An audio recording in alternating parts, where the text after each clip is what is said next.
I'd love to hear a bit about you both and your roles within Queensland Health. So I'm Stephen Warnick, Director for Online within Queensland Health. And the website transformation project started in 2019. It had a pretty open scope in that there was some definition of the problem to be solved, but actually setting the scope of it was a big part of the challenge. We basically spent the first year in research, probably the next year building out an alpha version of the design system, and then we've been in the implementation stage for the last 3 years. So my name's Luke Jennings, manager at the digital transformation team. My background's a tech BA and product owner. So I actually started with the team as the tech BA essentially, and then later became the tech lead. And once we became, I guess, operationalized, you could say that we got converted from a program to a full-time staff, and Stephen became director of online. I became manager of the digital transformation team. So I know there's 16 different health districts, and I understand everyone was using their own technology to manage around 140 websites. Is that right? So what did that look like from a tech and tech management perspective? And what was the impact of everyone having those sort of individualized approaches? Yeah, that was a big part of it. So Publicis did an audit in 2018, which brought this to bear. And as I said before, the scope was somewhat undefined. It could have been the case that we just focused on the department website, but it became pretty evident to us pretty quickly that when the public, which is a big set of our sort of stakeholder group, thinks about Queensland Health, they often relate it to, and mostly relate it to hospitals. So you could even call it Queensland Hospitals. That's how the public thinks of it. And a lot of their interactions come from hospital and health services. When you take a step back and you look at Queensland Health, the lion's share of the budget, of course, goes to the hospital and health service, the actual delivering of the services, not so much the department itself. So we figured it would be a big mistake to just take a very corporate view of the problem, try to fix what we already had control of. So we started going out to these HHSs. And the funny thing is that a lot of people told us that we would never succeed because each of them is a statutory authority. They've got their own tech stack. They have their own comms units. And the intelligence that we had was that they could take an isolationist view of the problem. But that was fake news. What we found out pretty quickly was once we went out to these groups, they were by and large very willing to come over and listen to what we had to say. Some of them had been led down the garden path before. And so rebuilding, I guess what you might call trust capital, was a big part of the project. And so a big part of Luke's and my philosophy is that trust is the currency that we deal with.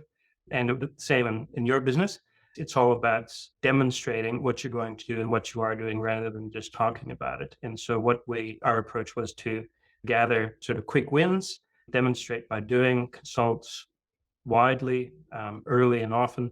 And before too long, we had a pretty clear understanding that what we were going to do was actually redevelop the entire Queensland Health website network, which, as you said, is a very large number of websites.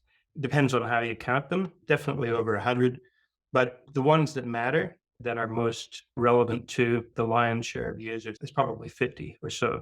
And Luke and I are up to 32 in the team. We're up to 32. So we've probably got another 18 months, 2 years to get up to, let's say, the 50 mark. And that'll be a really fun time for us because we can then start figuring out the next moves that we're going to make and implementing really awesome solutions for the various stakeholders. The other thing too is that it's always they won't do it because they want that independence. But what that never factors in is how under-resourced some of these areas are. So they need to make their resourcing go as far as they can, and to not have to repeat those costs to own their own hosting, to do all that stuff is a massive improvement.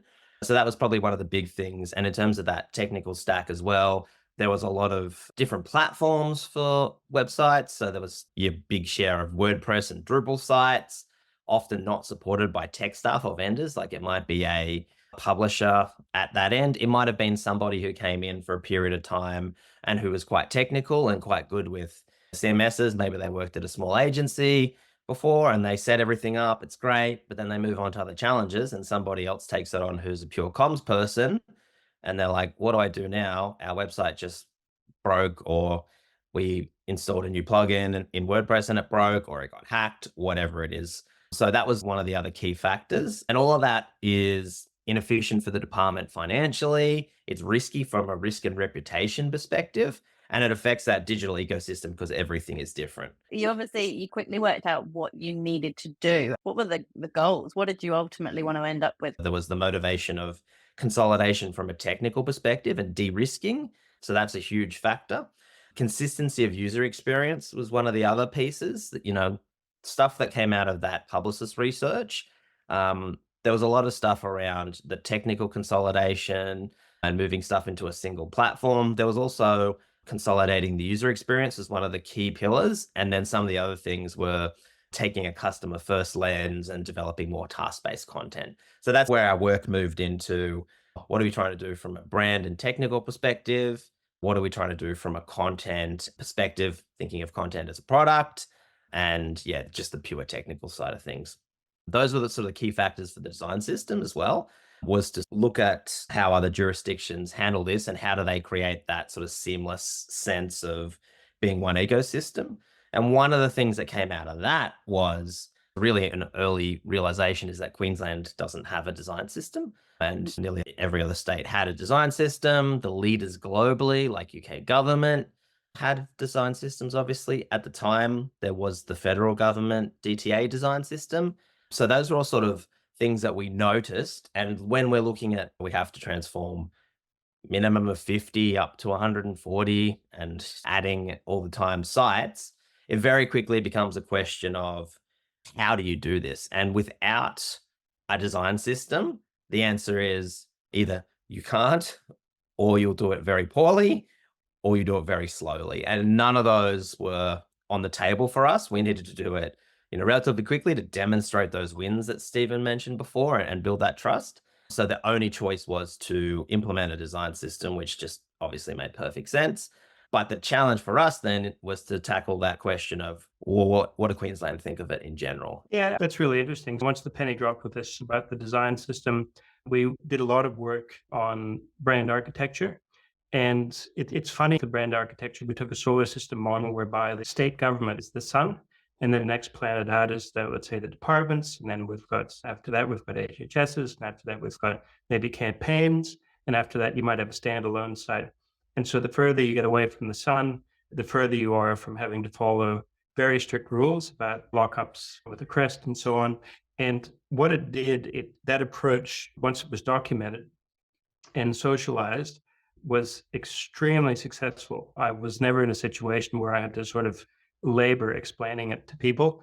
And so once we took that out, and ever since the beginning of the project, we kept in touch with Housing and Public Works. And what happened was absolutely incredible. And that was that they came out with a new digital services policy just at the right time, as they too realized they needed a design system. And so we had done all of this work. So we're lucky within Queensland Health in that we're fairly well resourced. And we did things at that stage before their project team was able to get stood up. And so we had a lot of prepackaged work, and we had to go through a process of socializing with them and then with the stakeholders. And that took, I think, a good couple of years, really.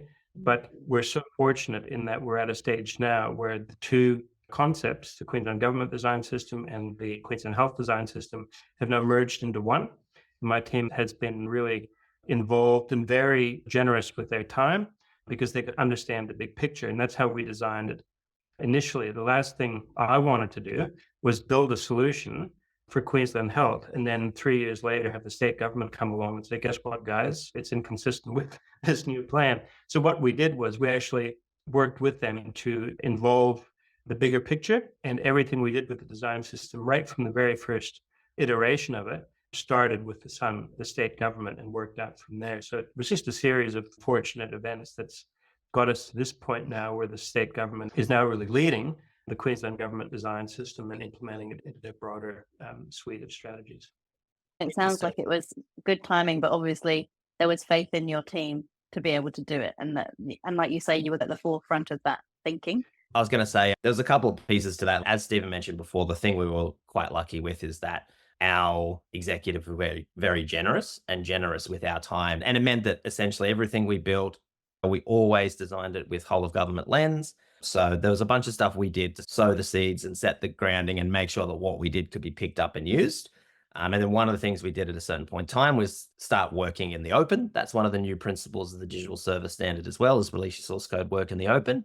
So we opened up our source code, published our design system site with all of our rationale around why we do everything, why we've designed things, what the accessibility implications are, and that really helped with that consideration. Considering how much of that base code base we've built, we really consider ourselves the founders of the Queensland Government Design System as well. Yeah, it's very cool. I'd love to actually almost take another step back again. And I know that a lot of the challenge that organizations face when they've got multiple stakeholders and multiple different pieces of tech that they're coming in from different angles, a lot of the time just getting started is the primary challenge. So I'd be interested to hear, how did you actually get things going once you knew what you needed to do? Luke and I really embraced the Agile manifesto. And so we were always took the view that we would work on multiple projects at a time. So as you can imagine, at any given time, we're probably working on 6 or 8 other projects.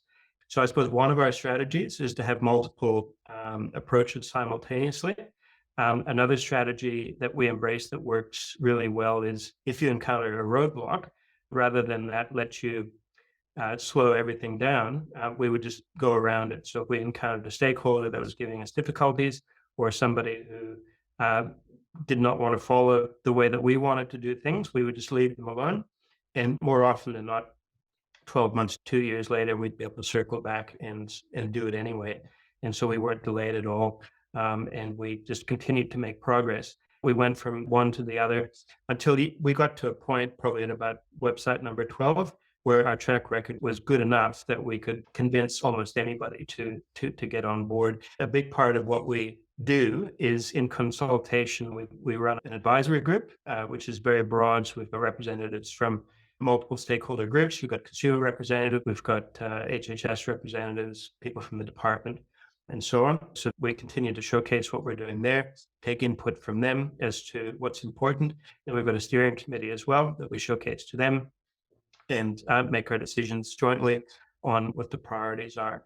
And at the end of the day, once we get to where we want to be, which is probably 50 websites, which I think is probably the end of the first run, then we will certainly have, I think, enough experience with the stakeholders and the stack that we're dealing with to figure out how we get the next layer of complexity added onto it, because our goal is to build a foundation in conjunction with our stakeholders that we can use as a launching pad to get to where consumers, the users, really want to go with enabled technology. So a lot of the stuff we're working on is very good and very useful and necessary, but it's not at that level yet where the users can probably get the full realization of value from the technology.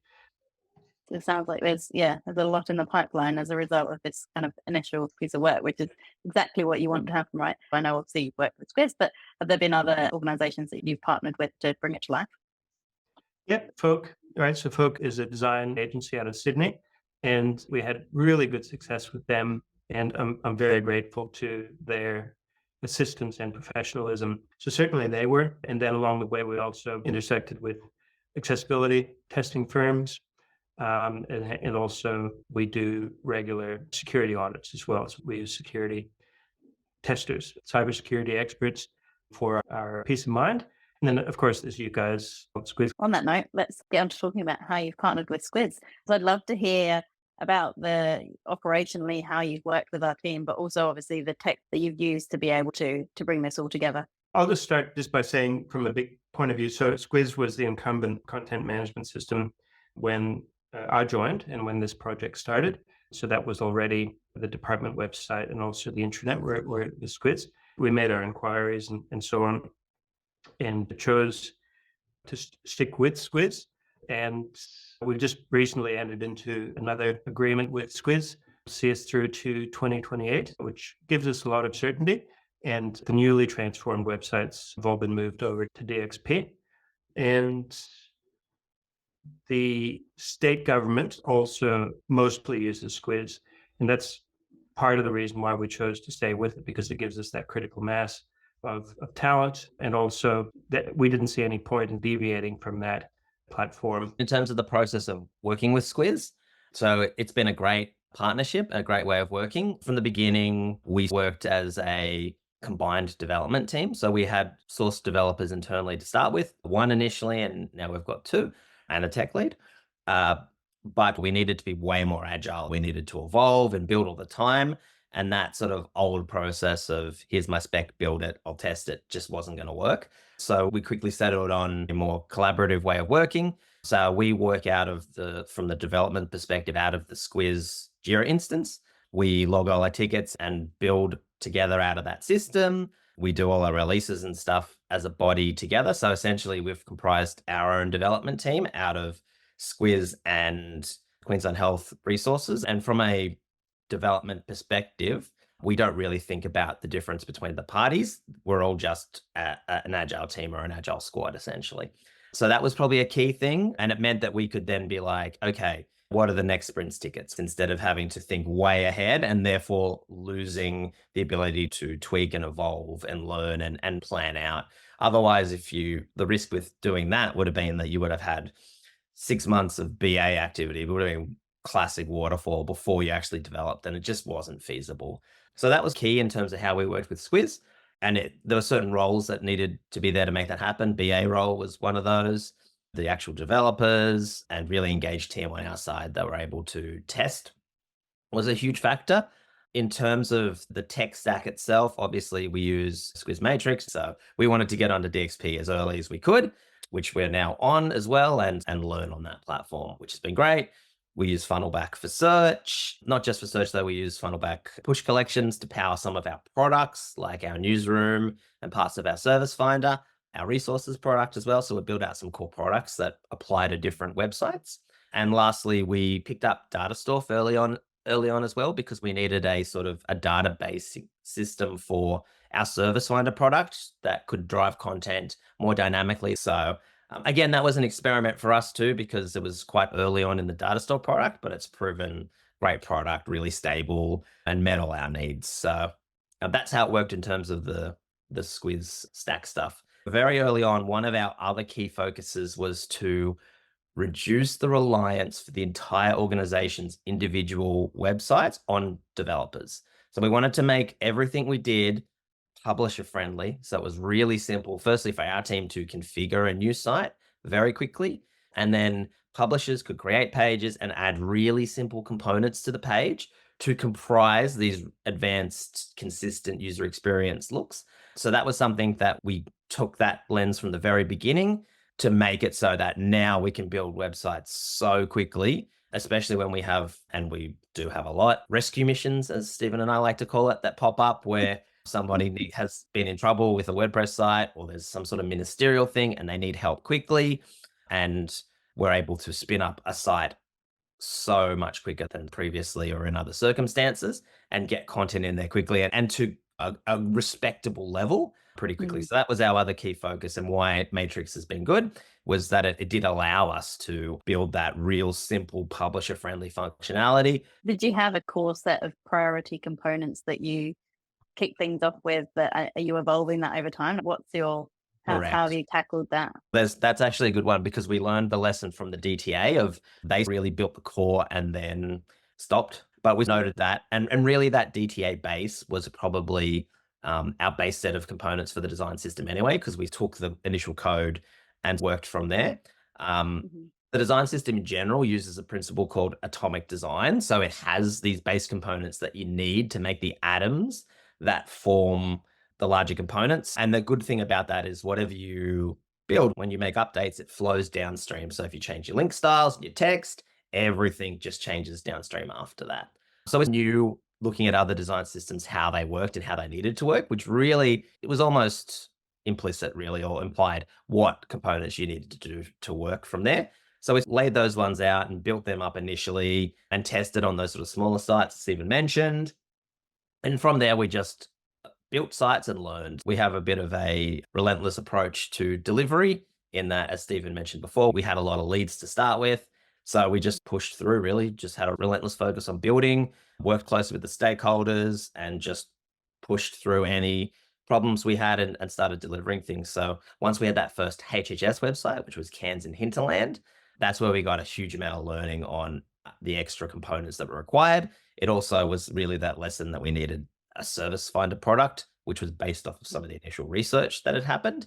And yeah, we just picked up a whole bunch of components we needed from there, built them out, added it to the stack. So by the time we did the next HHS site, which was Darling Downs, the design system had changed a huge amount. So it was such a maturity jump between version 1 and 2. And then from there, while we've added a whole bunch of extra components, we really just got it right on that version 2. And we didn't really have to mess with the base a huge amount. If I can just add something else, just from a business perspective, back when we did the initial discovery of all the Queensland Health websites and the audit, it was like this huge patchwork quilt of solutions. And it was so frustrating watching all the different stakeholders reinvent the wheel every time they went to build a website. And so now with a lot of this work that Luke is talking about in terms of accessibility baked in, templates already done, components done, what it means is it front loads a lot of that solution so that when there is a new website requirement, it means that resources are dedicated to where they really need to be. And that is creating really great content for users. And we're at this point now that 10% of the work goes into building the website, 90% of the work goes into writing really good content using our content designers and world-class content writing standards. Yep, that was one of the other key focuses with all of our work, was that we very luckily recruited what I believe are world-class content experts in the team. And Nick Lee Biggs is our lead content strategist and Rochelle Boyce-Bacon as our lead content designer.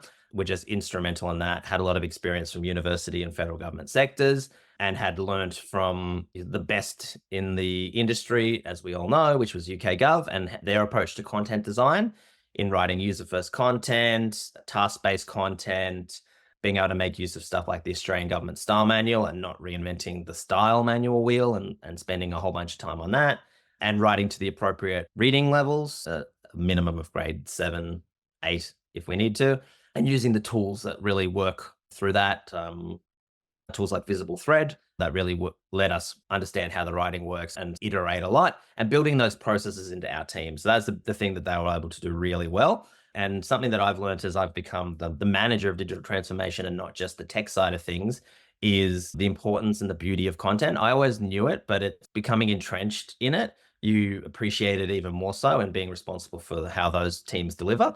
And really for me, the lesson there is that content is a product. So content, largely in what we're building in the sites we build are informational websites. And in those informational sites, content is the product.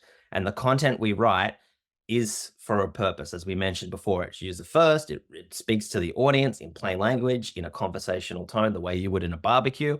And everything that exists is there to complete a task. So that was probably one of the big things that we've learned over the years. And content advocacy is a huge piece of what I spend my time on now, really is. And the classic battle in the content space is stakeholders not wanting to rewrite their content and write in a simple way. Content should always be as simple as possible, then adding technical terms. I think that the point around content is absolutely critical. And I think you're right. There's far too many organizations that definitely park it as the last bit to come when you're building a website. So all that work being done in the tech in the background might be slightly lost.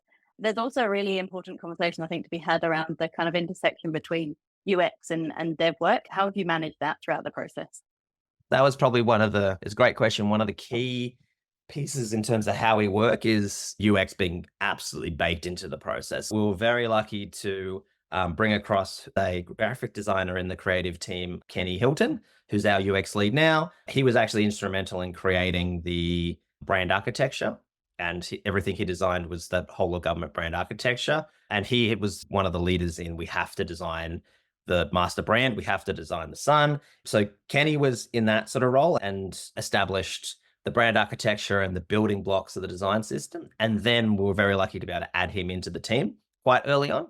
So since then, he's been part of everything we've done in terms of all changes to components, everything new, and he's built an amazing reusable research process. And I think if we hadn't had that process when we're looking at new components, the stuff that we built would not have been as close as it is. And it's really interesting because it takes not a huge amount of time, and it lays stuff out from a product perspective and from a BA product owner, product manager perspective in such a simple fashion for me to make decisions that I just think it's the best. But really, we're looking at your component. He goes out and looks at how did other people do this? Who are the other inspirations? How did the other design systems look at it? What do people do well? What do people not do well?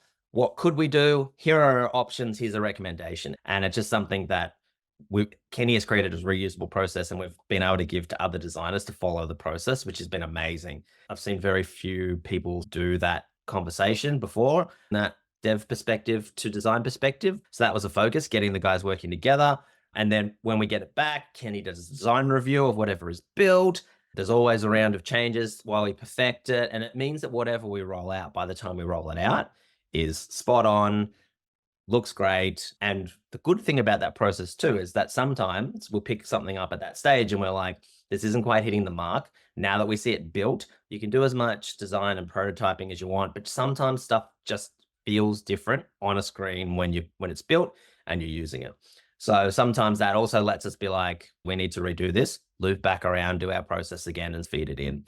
So that's really been pivotal, and Kenny's taken that real lead position in terms of the conversation for the whole global design system. And that's been super important for us to bring on other designers, both internally and externally, and build that confidence. The developers and stakeholders as well, that really builds that confidence that what we're doing has that design ethos, has that rigor behind the process. So I think, yeah, if we hadn't had Kenny as part of this process, we definitely wouldn't have been able to deliver to the level we have. Kenny's research puts you in a position, even if you've got a fairly hostile group of stakeholders who are really wedded to their way of doing things. By the time Kenny leads them through the methodology and the process, it puts you into a pretty unassailable position whereby nobody can really argue with the position, and that's gotten us out of so many tight spots. So I just wanted to reinforce Luke's comments on the importance of mixed methodology and evidence-based design. You mentioned a few of the different pieces of tech that are essentially part of your stack. Is there any other tech that you are integrating with the Squiz platform to bring the design system to life? Yes, as I said before, luckily the large amount of the tech is within the Squiz ecosystem with Matrix and Funnelback and Data Store, which has been a great position to be in, not having to go too far outside the stack. There's obviously things that we add in as well in terms of, we always have Google Analytics and Tag Manager. From that perspective, Hotjar is a really important tool for us to learn everything we do when we launch a site. We do a 90-day review process after go live. And that means we look at how people are using it and say, these are the things we should change, which obviously takes time, but it always pays off. We've not done a single 90-day review where we haven't had learnings. When we think further afield in terms of tech, I mentioned Figma before, but it has been so vital in our actual process. I think if we'd been doing this, say 5 or 10 years ago, when InVision was the only tool, it would have been so much harder to not have that. That is so true. Collaborative tool. And we've been sort of Figma power users since the beginning. And that's also something that's being picked up from a whole government perspective. And then other things, apart from that, we have some third-party APIs we use for stuff like geolocation and translating locations. We've used some things like, just for enhanced visualization before, like Plotly. Data tables is a component that the existing online team had. Our ethos with a lot of these things, though, is to only use them where you have to and not load them all the time. And part of my ethos and where I believe the whole of government design system should be going is a tech agnostic approach. Some people have thought, why don't you use a CSS framework like Bootstrap as the base of design system? And my response to that is, that's not a design system. That's Bootstrap looking like a pattern library. Every player in the space does a design system themselves, and the good people do a core agnostic set. And that's how the UK government has moved, to the point where UK government have focused on removing jQuery from everything and building vanilla versions of that core so that they own it and responsible for it, which makes sense from a ownership, security, maintainability perspective. That's why some of these things that we do, we might use a third-party library where required, but those things should never be part of the core. If they ever become vitally important and they should be part of the core, that's when we need to get that control of them and build our own versions, essentially. And then the last one is something we're doing at the minute is a lot of integration with even more complex visualizations for the Cho report website, which is I think it's every 2-year report on the health of Queenslanders, basically. That uses Tableau quite heavily. And that's also the place that's using Plotly now, and data tables. So that one is very heavy on visualization with information. And we're also working on Queensland Health Performance website at the minute, which is even more focused on visualization. Very little content in this site, and it's really a vehicle to deliver Power BI visualizations. So that's been an interesting journey in terms of how to integrate with Power BI visualizations, which is relatively complex from the Microsoft side of things. But the good thing about it is that the Squiz side of things is really good, and it's meant that when stakeholders have been thinking about, oh, how's it going to work in terms of X amount of people viewing the pages and stuff, and we don't have to worry about that. This Squiz DXP stack can handle millions of people hitting the page. That bit is fine. There's been that real good base building block in the Squiz space to use to connect with these third-party systems. I think what's really interesting is that you're saying you're almost testing, you're experimenting with these different things to make sure, to see if they are what you need, and to see if, as you say, you need to add them to the core. But critically, you're able to do that. So you're able to bring in the tech and sort of use it alongside the Squiz tech to test it out and try it out. And there isn't that concern of things falling over, or that the whole workflow being broken by this new piece of tech coming in. You can confidently switch them in and out, which is awesome to hear. I've got a final, fairly critical last question when it comes to thinking about your story. What have been the results so far? So what have been the kind of key outcomes, and how do you know that it's been successful to date, and how will you continue to track that success? There's almost a macro and a micro view of these things. As I said before, we do that 90-day review for every website that we look at. So it's pretty clear to us as part of that process that we can look at traffic beforehand. Sometimes we do surveys and stuff beforehand and ask people problems and satisfaction style things so we can compare those things. But at that micro level, you can just very clearly see that the sites perform better on an individual basis compared to the old ones. So that's been great. We always know that we're on track, and where there's any issues, we've never had any time where they haven't performed significantly better in terms of raw traffic, in terms of findability, in terms of satisfaction, in terms of reducing clicks. It's just always measurably better because there's a proven process, a rigor, that content approach, task-based stuff, et cetera, et cetera. So that's quite easy for us to look at. And at any time, if there's any issues, it comes with we've fixed it already, or these are our recommendations to fix it, and let's start doing it now. That's been good at the micro level. There's other pieces of the macro level, and that is we've proven the model of the design system in terms of speed of delivery of websites, in terms of stakeholder satisfaction, in terms of simplification of the process, reducing the amount of developers needed. They're just things that have been quite obvious about the process because there's been changes in vendors required, in staff required. We brought all of the agency websites for campaigns in-house. So that's where we have quite obvious cost savings for our branch, strategic comms branch in health, who previously had a whole bunch of different vendors, probably had 6 different design agencies that all had support agreements and hosting agreements for individual sites. We saved a significant amount of money through that. We have occasionally looked at a costing of what our site building process has cost and what it saved the HHSs to bring in the hosting in-house and bring in the effort in-house. Our former senior director, Robert Hogue, broke it down for us. He's really good at breaking stuff down in terms of the impact, and said, okay, the savings out of that paid for 6 nurses for a year. So it brings stuff down to a very realistic level from a health perspective. So there's that piece, just the ease of publishers in terms of doing stuff. We've had a lot of feedback around that. What other things, Stephen, would you think from a I just want to add, those are really good points. It's certainly the financial aspect that is a no-brainer. It's really obvious. Like, you look at campaign websites, for example, right? Our marketing team, which is part of our branch, they do all the Queensland Health campaigns, skin cancer, and curb your drinking and anti-vaping and so on. So there's probably a dozen different campaigns. In the past, all of them used to be with these different agencies. And so that's all now been brought in-house, which allows much better collaboration with our team versus some random agency. and a lot better responsiveness and money saving and just a much better product overall. So that's a really good example. But the funny thing is that the metric I use, apart from just looking at people voting with their feet and how it's got like a 2-year wait to get online with us, is that people are already really starting to take us for granted, which is just a huge compliment. We're becoming part of the wallpaper. We started off as a project team. The entire team has grown to a dozen people, all made permanent, all made a permanent part of the greater online team.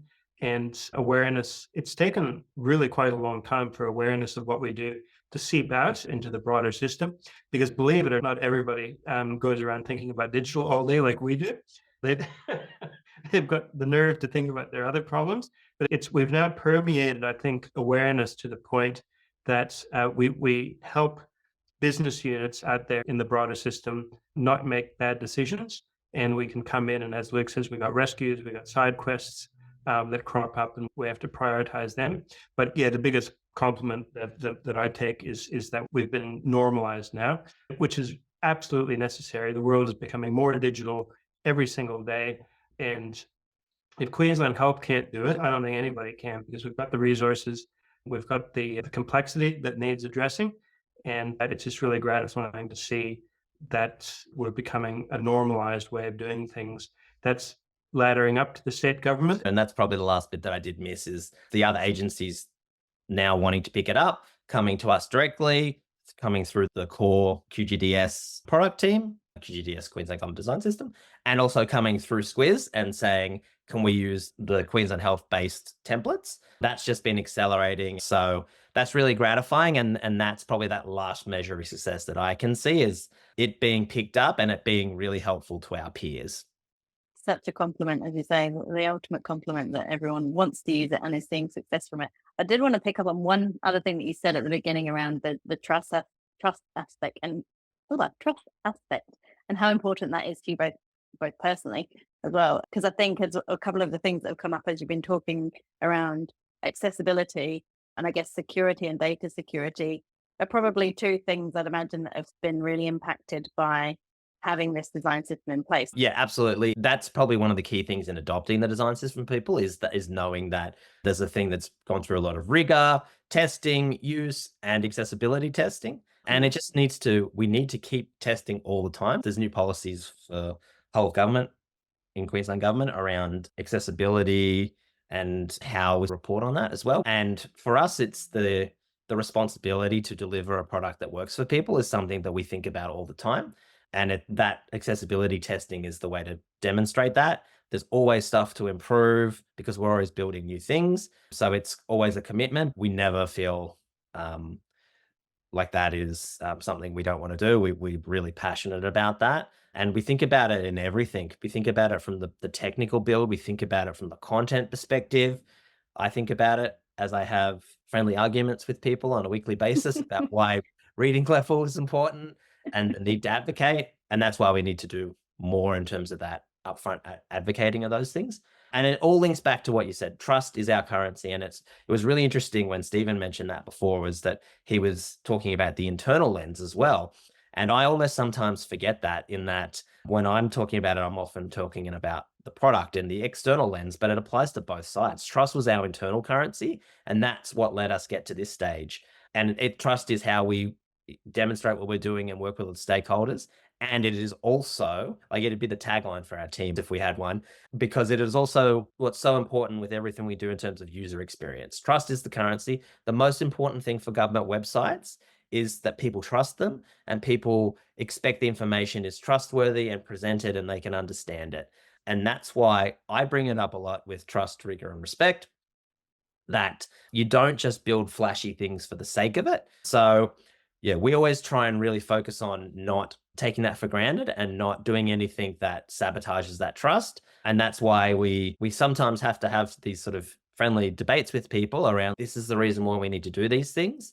This is why it's important to do this. This is why it's important to spend more time doing this. This is why we need to spend 2 weeks fixing this component for accessibility reasons, because all of this matters, because the currency of government is trust, and we need to have our citizens trust us We need to respect them and build experiences that work for our citizens. Yeah, really important. Amazing.